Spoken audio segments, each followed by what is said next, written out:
Donc, suite du projet REMI, Robot Enabled for Mixed Interaction. Ici, un robot, la version virtuelle pardon, de REMI. Ici, la partie tangible du robot REMI.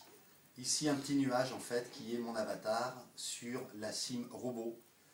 Merci beaucoup à Gilles Rebetes pour la mise à disposition de cette SIM sur la Franco-Grid. Donc, première étape, je rappelle, détection donc d'une personne par le robot, une personne tangible. Le robot se lève, tend le bras gauche, dans le monde virtuel évidemment, le robot tend le bras gauche et indique aux avatars la présence d'une personne physique. Maintenant, s'il y a un signal de départ de cette personne physique, le robot se remet en position d'attente. Autre principe, l'avatar rentre sur la zone de contact. Voilà. Pareil, là le robot détecte qu'il y a un avatar et lève le bras droit. D'accord? Donc évidemment, si l'avatar sort de la zone de contact, le robot va se remettre en mode d'attente pour signaler qu'il n'y a personne, ni du côté tangible, ni du côté virtuel de la zone de contact. Donc ce qui est intéressant, c'est quand il y a quelqu'un des deux côtés. Donc là, en l'occurrence, on va signaler la présence du côté tangible d'un humain.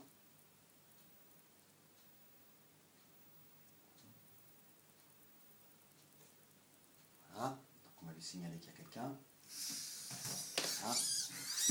Génial. Et l'avatar va rentrer sur zone pour entrer en contact, par exemple, avec l'humain. Là, il se passe plusieurs choses intéressantes. Le robot se met en position que j'appelle de fusion. Ici, dans le monde virtuel, il lève donc les deux bras, côté rouge pour le tangible, pour le virtuel, et côté bleu pour le tangible. Il y a une sphère bleue qui matérialise la jonction entre les deux. Ici, on voit qu'il y a un panneau marqué « Cliquez-moi » sur la poitrine du robot. Donc, je vais cliquer sur ce panneau. Et dans le même temps, j'ai également une boule qui est apparue, une boule blanche, avec marqué « S'asseoir ici ». Donc, je vais asseoir mon avatar sur cette boule. Voilà, j'assieds mon avatar sur cette boule, et là, il y a autre chose qui apparaît. Voilà. Donc, ce qui est apparu, c'est une espèce de télécommande, un pad de jeu vidéo, en fait, avec une flèche avant, une flèche gauche, une flèche droite, et un stop. Et à ce moment, on voit que sur la poitrine du robot, je suis en liaison vidéo, d'accord? Donc, la personne tangible est en liaison vidéo avec l'avatar, et il va pouvoir jouer un petit jeu avec lui, en lui donnant des instructions pour guider le robot. Évidemment, donc, l'avatar va pouvoir guider le robot tangible avec les flèches. Donc ici, je vais donner un exemple. Ma table n'est pas très plate. Imaginons que je clique sur la flèche droite. Par exemple, va à droite. Voilà, je clique sur la flèche droite. Voilà, le robot tourne vers la droite. D'accord? Si je fais stop, le robot stop. Maintenant, vers la gauche. Donc je vais lui dire, hop, va vers la gauche. Ok? Le robot va vers la gauche. Maintenant, si le robot tombe, ce qui est intéressant, c'est que l'avatar ne va pas pouvoir le relever. Par contre, le robot, du coup, lui, il est doté d'un système. Et voilà, ce système lui permet de se relever lui-même. Donc là, évidemment, sur le sol, ça marche beaucoup mieux que sur ma table, qui est une table ancienne, assez bosselée. Voilà.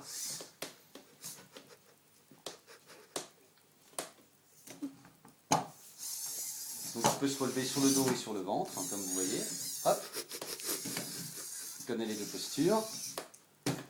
Voilà. Donc il y a encore quelques réglages à faire. Mais le robot est pilotable, donc depuis le monde virtuel. Alors les gros problèmes que j'ai, évidemment, c'est le lestage. Le lestage avec la marche. Et donc ici, si je fais marche avant, par exemple, il va tomber en avant parce que j'ai mis des piles de lestage. Et normalement, il va se relever. Donc on va faire carrément le crash test. Voilà, je l'envoie vers l'avant. Donc il va se précipiter. Voilà. Et maintenant, il va se relever tout seul. Voilà, donc premier mouvement. Hop. Touch. Ensuite, normalement, voilà le mouvement de relevage avant. Très bien. Voilà. Donc je précise qu'habituellement, j'ai une petite pile de 9 volts, mais pour la vidéo, j'en avais plus. Et donc ça perturbe un peu l'équilibre du robot. Et de surcroît, vous le voyez sans son habillage de masque. Donc là, on va guider le robot vers un point. Et ce qui se passera, c'est que dans la suite, en fait, je vais remplacer la zone orange qui est ici sur l'écran par une autre caméra vidéo prise avec un iPhone qui permettra à l'avatar de visualiser de dessus le trajet du robot dans la zone tangible. Alors maintenant, ce qui est intéressant aussi, c'est que pour stopper cet élément de télécommande du robot, je vais me lever, d'accord?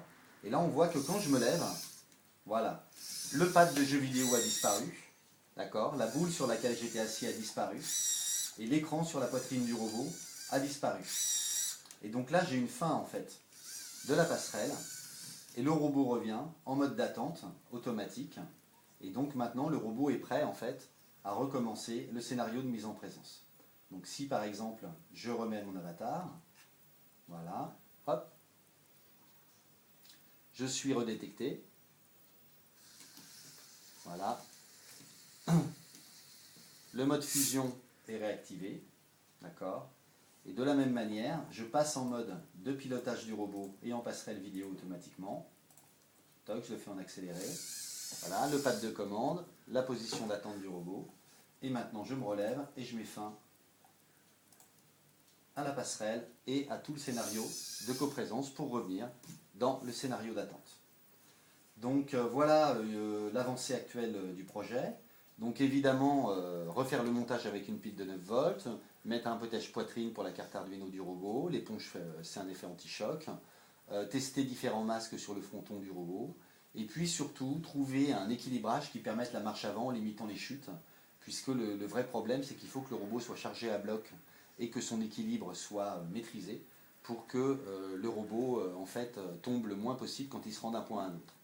Là, la cible sera visible uniquement par la personne assise physiquement en face du robot, et c'est elle qui guidera en fait l'avatar pour atteindre cette cible dans la suite du scénario. Donc Rémi vous salue, et merci pour votre attention.